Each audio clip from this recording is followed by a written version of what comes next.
hopefully.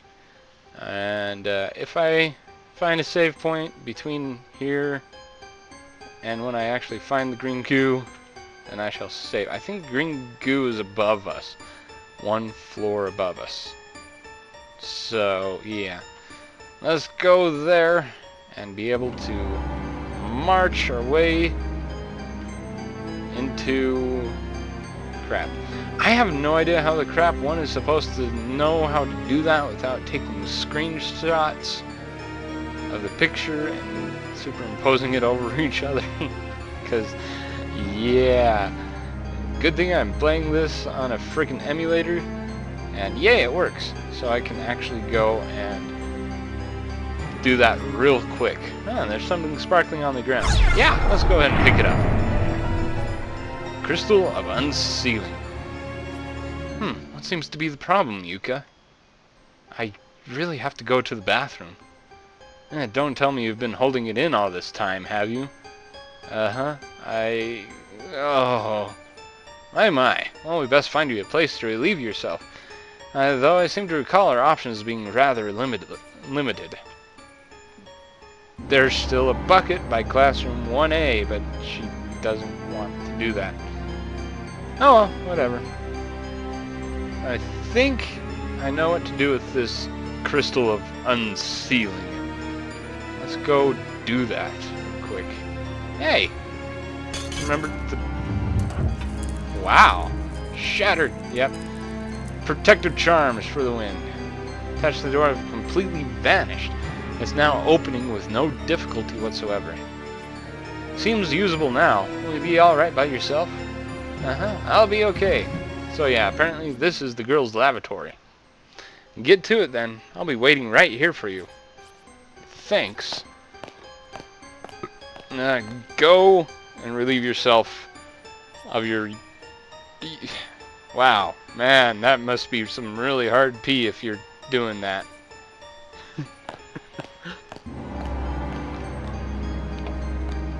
Oh hey, another guy. Sup? Kizami? Is that really you? Ah, Kurosaki, you're alive. You too. Man, you're a sight for sore eyes. Finally, someone else who isn't dead. God-forsaken place that this is. I was at my wit's end just now, let me tell you. Outside of this school, there's nothing but trees as far as the eyes can see. I thought about braving the wilderness, but it seems like one of those forests of the lost you see in video games. Once you enter, you can never leave. You mean kind of like the Lost Woods in Legend of Zelda? So what the hell is this place anyway? Damn it all, there are actual honest-to-goodness ghosts in here, you know? I think we may be stuck in here for good. There's no way out for any of us. Did you see Mitsuki in the next room? She's dead. Yeah, I saw. I just don't know how to handle this. I feel like there's a certain number of dead bodies a person's expected to see within his lifetime. And I swear, in the last hour alone, I think I far surpassed my quota. Just yesterday, Mitsuki dumped her boyfriend after finding out he was cheating on her with 3 other women. She's been really down about it all morning. So I sent her a stupid text message during class to cheer her up. She seemed mad about it during study hall, but then she sent me a thank you message the very next period. I think I was actually able to lift her spirits a little. Now though, she's gone, killed by actual spirits. I guess it was those children. Or Kizami? What the devil did you just do? What are you doing, Kizami? Gah. Oh, crap. No! And he died. Kizami? You bastard! Kizami!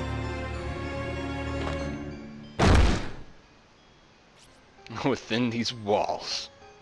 It doesn't matter if you're killed by them or killed by me. Either way, you're dead. Yuka, I think you need to run from this guy. Huh? Where? What happened? Where am I? Was I knocked out? Yuka! Yuka, are you there? I think this is the last memoirs. I don't know if the same rule applies from the last chapter to this chapter, but screw it, I'm reading it anyway. Or not. Let me find a save point before I read that, just to make doubly sure. Emily Host Bulletin. An individual unaffiliated with the school broke into the building last night and killed himself. This is the third such incident. The deceased was a 72-year-old single male from a neighboring prefecture. Okay, that's kind of odd, but whatever. Strange but true, stories of the occult. Chasing down the hidden past of the cursed school building. It really exists. By Ko Kibiki. Give it a look. No. Not yet. Again, save point first. There's a blood-stained cassette on the floor. It seems to be from a digital video camera. Pick it up. Digital video camera that uses cassettes. Okay, whatever, I'm not arguing. It is a DV tape, I will give you that, but again, it's a tape. Whatever. Label reads Kibiki research data 1 of whatever random date. Screw that. Alright, let's go and actually find us a save point. Inventory of incoming students. Blah, blah, blah, blah, blah. I don't really care. Okay. Apparently I cannot get out of here. Wow. That is fun. Okay. I think hopefully I can get to that door. Can I get to that door? No, I cannot. Good lord. Fine. I know the victim's memoirs will... I think it'll kill me, but like I said... yeah, let's read this one. Over the course of several days, a series of incidents occurred within this town, in which young children disappeared one after another. Their whereabouts were ultimately discovered through a thorough police investigation, but said findings were in very much a worst-case scenario. 3 of the missing children were found dead in a concealed room beneath Heavenly Hosts Elementary, officially unused throughout the school's history. The 4th missing child was thankfully still alive, quaking in fear on the ground, presumably only moments away from demise when police arrived. Capping off this nightmarish scene was an adult male member of the school's teaching staff, who seemed to be in a state of confusion. In his hands were a pair of bloodied scissors. Oh, wait a second, I thought 4 children died in that event, not 3. Huh, kind of interesting. The surviving elementary school student, after psychological counseling, gave official testimony fingering the scissor man as abductor and murderer. The staff member in question was officially charged with multiple counts of abduction and murder of minors, as well as desecration of the dead. He was quickly taken to trial, where an insanity plea spared him from prison or death, but resulted in his compulsory admittance to a mental hospital. Interestingly, the perpetrator of these crimes was none other than the school's principal's own son, who was widely renowned for his jovial personality. However, due to a mental ailment of unknown origin, he began losing his ability to speak, little by little during his years teaching at Heavenly Host. Once his speech was all but gone, he began searching for alternate places of employment, which occupied him for several months prior to the crime. The results of this endeavor were not favorable, however, and most of his days were spent staggering idly through the streets. His reputation quickly degraded. Several months after his admittance to the mental hospital, he managed to slip past the many nurses on duty and escape the premises. Immediately upon doing so, he made his way into the concealed basement room at Heavenly Hosts Elementary, where he took his own life by hanging. The 3 children he had killed all Heavenly Hosts Elementary students, but the one girl who was rescued from the gaping maw of eternal slumber was not. Following her close calls, she and her family moved to another prefecture, far from the memories that no doubt would have otherwise haunted them forever. Sadly, this was the only beginning of the misfortune that would hereafter plague the school, which had already earned itself many an unsettling rumor. Over the next few years, Heavenly Hosts would become a stage for countless instances of rape, molestation, and suicide. With student registration and attendance dwindling at an alarming rate in response to these crimes, the school was eventually shut down. The 60-year-old principal at the time had become infamous as an eccentric who adorned his walls, doors, and furniture with incomprehensible graffiti. Even later, forensic analysis of the writings throughout his office could make little sense of his haphazardly scribbled enumerations. And the day after the school's closure date was finalized, this aged eccentric threw himself from its roof. He broke his neck on impact, dying instantly. As you can clearly discern, the sordid history of the school is indeed awful, but there may be more to it than merely a series of unfortunate incidences.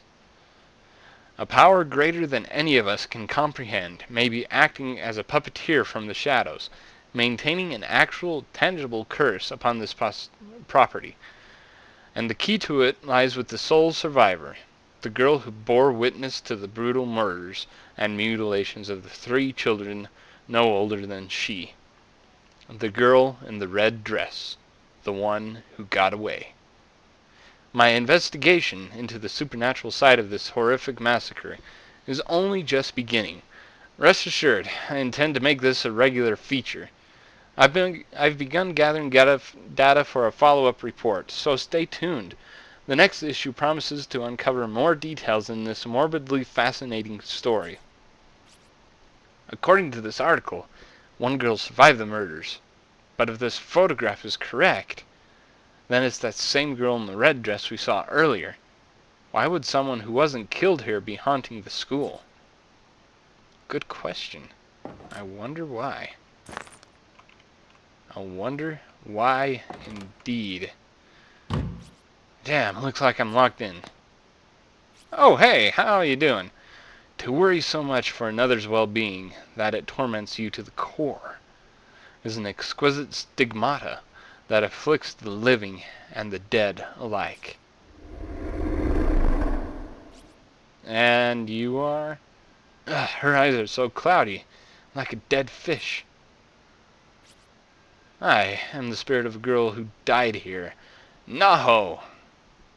Okay. Really not sure how to respond to that, but happiness and unhappiness are linked. Whenever one attempts to gain good fortune with little effort, there is always a risk. What are you trying to say? You and your friends become trapped in this school because you performed the Sachiko Ever After charm and messed it up. Sachiko? You mean that paper doll thing we all did? How did we mess it up? One of you chanted the phrase too many times, or too few. The number of participants determines the number of repetitions that must be spoken. And somebody goofed. What? Everybody said it 9 times? Sachiko, we beg of you, 9 times. You have to say it 1 time for every person present, no more, no less, or the charm will fail. I'm pretty sure it wasn't me. I don't remember saying it 9 times. So, did someone else mess up? And is that why? No. No, I'm not going to start placing blame. This wasn't anyone's fault. It may have been, or maybe a misguided member of your group didn't want the fun to end, and knowingly flubbed the charm in a vain attempt at promoting a do-over. No! Even if it wasn't on purpose, some of your friends have a tendency not to take things very seriously.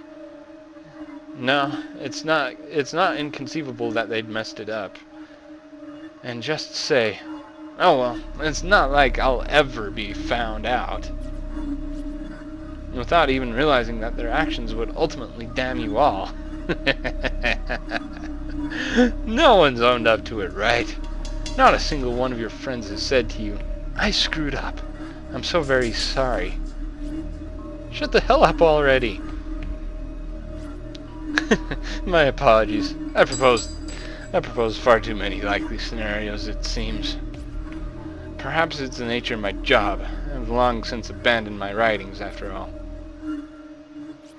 You do still have your scrap of paper doll, no? Be sure to hang on to that, and hang on tight. Treat it like a memento. A memento of those who are dear to you. I'm sorry to cut this short, but I'm in a bit of a hurry here. I seem to have gotten separated from my little sister, and there are still some other people I need to find too. Such concern for your friends, and the impulses that go with it, spurring the heart into action. It's truly a noble sentiment. That's all charms really are, you know. They represent one's regards for other people, like microcosms of the soul. Whether it be love or hate, all you need is a truly strong emotion to set them off. The stronger it is, the more powerful the charm. Splendid man's hook. I'm burning up. Wait, hold on. What are you? Frigid, suey ball. It feels like my body's on fire. Stop this! Please stop! Ball, suey, frigid, hook, man, splendid. You're splendid. We will not allow anyone to stand in our way. Those who do will suffer without mercy. Now go. Go to the one who occupies your thoughts. Though you probably won't make it in time.